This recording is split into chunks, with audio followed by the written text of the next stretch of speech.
नाचूं गाऊं मैं, आजादी की स्वर्ण जयंती वाले गीत सुनाऊं मैं, लेकिन सरगम वाला वातावरण कहां से लाऊं मैं, मेघ मल्हारों वाला अंतःकरण कहां से लाऊं मैं दामन में दर्द तुम्हारे अपने लेकर बैठा हूं, मैं दामन में दर्द तुम्हारे अपने लेकर बैठा हूं, आजादी के टूटे फूटे सपने लेकर बैठा हूं, घाव जिन्होंने भारत माता को गहरे दे रखे हैं, उन लोगों को जेड सुरक्षा के पहरे दे रखे हैं, उन लोगों को जेड सुरक्षा के पहरे दे रखे हैं, घाव जिन्होंने। अगली पंक्तियों पर पूरे सदन का समर्थन चाहूंगा, 48 साल का इतिहास एक पंक्ति में गाता हूं। घाव जिन्होंने भारत माता को गहरे दे रखे हैं, उन लोगों को जेड सुरक्षा के पहरे दे रखे हैं, जो भारत को बर्बादी की हद तक लाने वाले हैं, जो भारत को बर्बादी की हद तक लाने वाले हैं, वे ही स्वर्ण जयंती का पैगाम सुनाने वाले हैं, वे ही स्वर्ण जयंती का पैगाम सुनाने वाले हैं, वे ही स्वर्ण जयंती का पैगाम सुनाने वाले हैं। आजादी लाने वालों का तिरस्कार तड़पाता है, बलिदानी पत्थर पर थूका बार बार तड़पाता है, इंकलाब की बलबेटी भी जिससे गौरव पाती है, आजादी में उस शेखर को भी गाली दी जाती है, आजादी में उस शेखर को भी गाली दी जाती है। और मेरा तेवर बोलता है, इससे बढ़कर और शर्म की बात नहीं हो सकती थी, आजादी के परवानों पर घात नहीं हो सकती थी, कोई बलिदानी शेखर को आतंकी कह जाता है, पत्थर पर से नाम हटाकर कुर्सी पर रह जाता है, पत्थर पर से नाम हटाकर कुर्सी पर रह जाता है। राजमहल के अंदर ऐरे गहरे तन कर बैठे हैं, बुद्धिजीवी गांधी जी के बंदर बनकर बैठे हैं, बुद्धिजीवी गांधी जी के बंदर बनकर बैठे हैं, इसीलिए मैं अभिनंदन के गीत नहीं गा सकता हूँ, मैं पीड़ा की चीखों में संगीत नहीं ला सकता हूँ, मैं पीड़ा की चीखों में संगीत नहीं ला सकता हूँ। गाली की भी कोई सीमा है, कोई मर्यादा है, ये घटना तो देशद्रोह की परिभाषा से ज्यादा है। मेरी आंखों में पानी है, सीने में चिंगारी है, मेरी आंखों में पानी है, सीने में चिंगारी है, राजनीति ने कुर्बानी के दिल पर ठोकर मारी है, राजनीति ने कुर्बानी के दिल पर ठोकर मारी है। वोटों के लालच में शायद कोई कहीं नहीं बोला, लेकिन कोई ये ना समझे कोई खून नहीं खोला, सुनकर बलिदानी बेटों का धीरज डोल गया होगा, मंगल पांडे फिर शोणित की भाषा बोल गया होगा, सुनकर हिंद महासागर की लहरें तड़प गई होंगी, शायद बिस्मिल की गजलों की बहरें तड़प गई होंगी, नील गगन में कोई पुच्छल तारा टूट गया होगा, अशफाकुल्लाह की आंखों में लावा फूट गया होगा, अशफाकुल्लाह की आंखों में नील गगन में कोई पुच्छल तारा टूट गया होगा, अशफाकुल्लाह की आंखों में लावा फूट गया होगा, भारत भू पर मरने वाला टोला भी रोया होगा, इंकलाब का रंग बसंती चोला भी रोया होगा, चुपके चुपके रोया होगा संगम तीरथ का पानी, आंसू आंसू रोई होगी धरती की चूनर धानी, एक समंदर रोई होगी भगत सिंह की कुर्बानी, एक समंदर रोई होगी भगत सिंह की कुर्बानी, क्या ये ही सुनने की खातिर फांसी झूले सेनानी, क्या ये ही सुनने की खातिर फांसी झूले। और क्रोध की पराकाष्ठा में जो कह सकता था वो कह दिया, कहने का इशारा समझना, बस इशारे से कह दिया, जहां मरे आजाद पार्क के पत्ते खड़ गए होंगे, जहां मरे आजाद पार्क के पत्ते खड़ गए होंगे, कहीं स्वर्ग में शेखर जी के बाजू फड़ गए होंगे, शायद पल दो पल को उसकी निद्रा भाग गई होगी, फिर पिस्तौल उठा लेने की इच्छा जाग गई होगी, फिर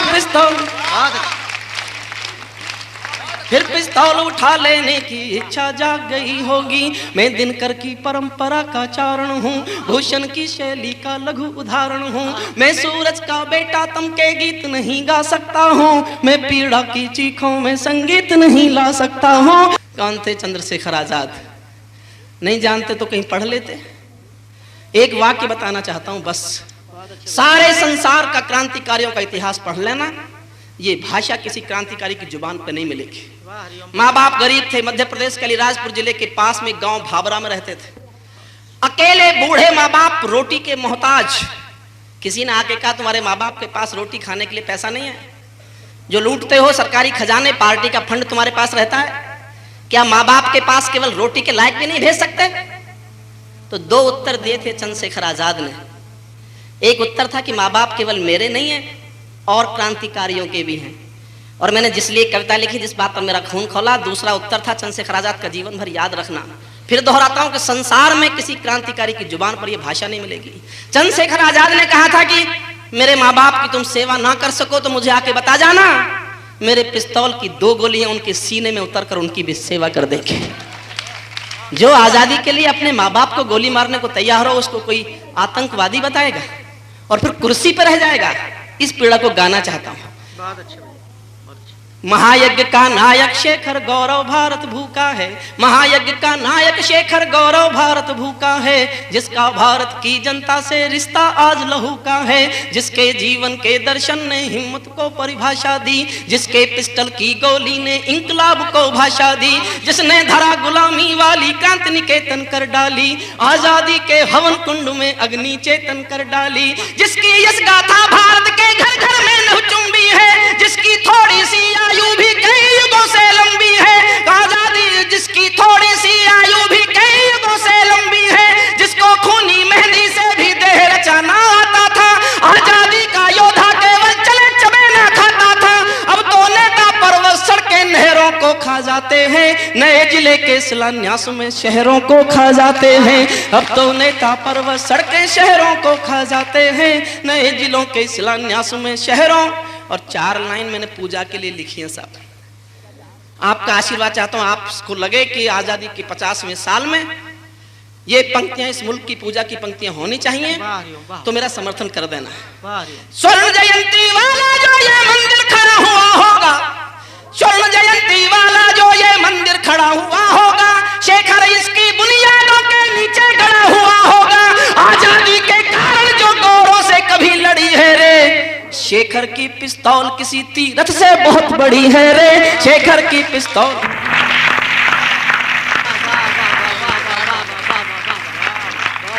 शेखर की पिस्तौल किसी तीरथ से बहुत बड़ी है रे, मैं साहित्य नहीं चोटों का चित्रण हूँ, आजादी के अवमूल्यन का वर्णन हूँ, मैं अग्नि गंधा शबनम की प्रीत नहीं पा सकता हूँ, मैं पीड़ा की चीखों में संगीत नहीं ला सकता।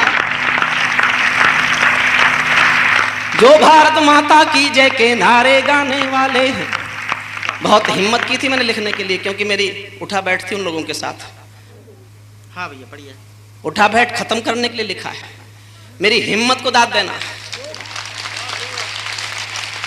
जो भारत माता की जय के नारे गाने वाले हैं, राष्ट्रवाद की गरिमा गौरव ज्ञान सिखाने वाले हैं, जो नैतिकता के अवमूल्यन का गम करते रहते हैं, देश धर्म की ठेकेदारी का दम भरते रहते हैं, जो छोटी छोटी बातों पर संसद में अड़ जाते हैं और शहीदों के मुद्दे पर सड़कों पर लड़ जाते हैं। 60 दिनों तक स्वर्ण जयंती रथ लेकर जो घूमे हैं, आजादी की यादों के पत्थर पूजे हैं, चूमे हैं, इस घटना पर चुप बैठे हैं, सबके मुंह पर ताले हैं। हम तो समझा करते थे कि ये तो हिम्मत वाले हैं, हम तो समझा करते थे।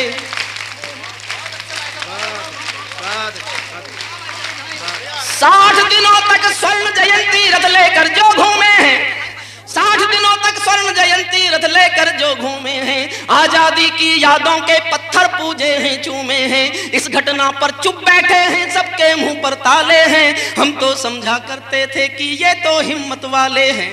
और दाद दो तो अगली पंक्तियों पर देना। हम तो समझा करते थे कि ये तो हिम्मत वाले हैं, सच्चाई के संकल्पों की कलम सदा ही बोलेगी, वर्तमान के अपराधों को समय तुला पर तोलेगी, वरना तो साहस करके तो टूक डांट भी सकते थे, अगर शहीदों पर थूके तो जीभ काट भी सकते थे।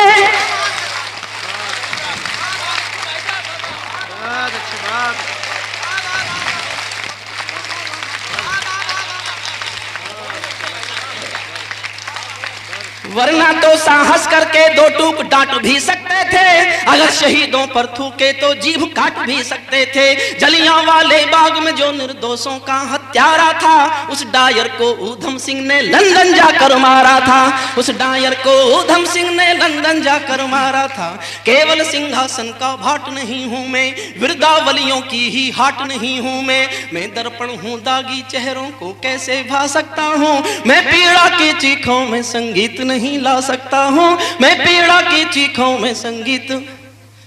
जो भारत में पेरियार को पैगंबर दर्शाती है, वाह वाह वाह वाह वाह, जो भारत में पेरियार को पैगंबर दर्शाती है, वातावरण विषय ला करके मन ही मन मुस्काती है। जो अतीत को तिरस्कार के चांटे देती आई है, वर्तमान को जातिवाद के कांटे देती आई है। जिसने चित्रकूट नगरी का नाम बदल कर डाल दिया, तुलसी की रामायण का सम्मान कुचल कर डाल दिया। जो कल तिलक गोखले को गद्दार बताने वाली है, खुद को ही आजादी का हकदार बताने वाली है, उससे गठबंधन जारी है, ये कैसी लाचारी है। उससे गठबंधन जारी है, ये कैसी लाचारी है। शायद कुर्सी और शहीदों में अब कुर्सी प्यारी है, शायद कुर्सी और शहीदों में अब कुर्सी। अंतिम पंक्तियां, मेरा विनम्र प्रणाम उन अमर शहीदों को जो सीने पर गोली खाने को आगे बढ़ जाते थे। वाह वाह वाह, जो सीने पर गोली खाने को आगे बढ़ जाते थे, भारत माता की जय कहकर फांसी पर चढ़ जाते थे। जिन बेटों ने धरती माता पर कुर्बानी दे डाली, आजादी के हवन कुंड के लिए जवानी दे डाली, वे देवों की लोकसभा के अंग बने बैठे होंगे। करते रहिए आप बकवास, वाह वाह वाह, उनका सम्मान कम नहीं होता। वाह वे देवों की लोकसभा के अंग बने बैठे होंगे, वे सतरंगे इंद्रधनुष के रंग बने बैठे होंगे। उन बेटों की याद भुलाने की नादानी करते हो, इंद्रधनुष के रंग चुराने की नादानी करते हो, इंद्रधनुष के रंग चुराने की ना। दूर गगन के तारे उनके नाम दिखाई देते हैं, उनके स्मारक भी चारों धाम दिखाई देते हैं, जिनके कारण ये भारत आजाद दिखाई देता है। अमर तिरंगा उन बेटों की याद दिखाई देता है। उनका नाम जुबां पर लो तो पलकों को झपका लेना, उनका नाम जुबां पर लो तो पलकों को झपका लेना। उनकी यादों के पत्थर पर दो आंसू टपका देना, उनकी यादों के पत्थर पर दो आंसू। जो धरती में मस्तक बोकर चले गए, दाग गुलामी वाला धोकर चले गए, मैं उनकी पूजा की खातिर जीवन भर गा सकता हूँ। मैं पीड़ा की खातिर, मैं पीड़ा की चीखों में संगीत नहीं ला सकता।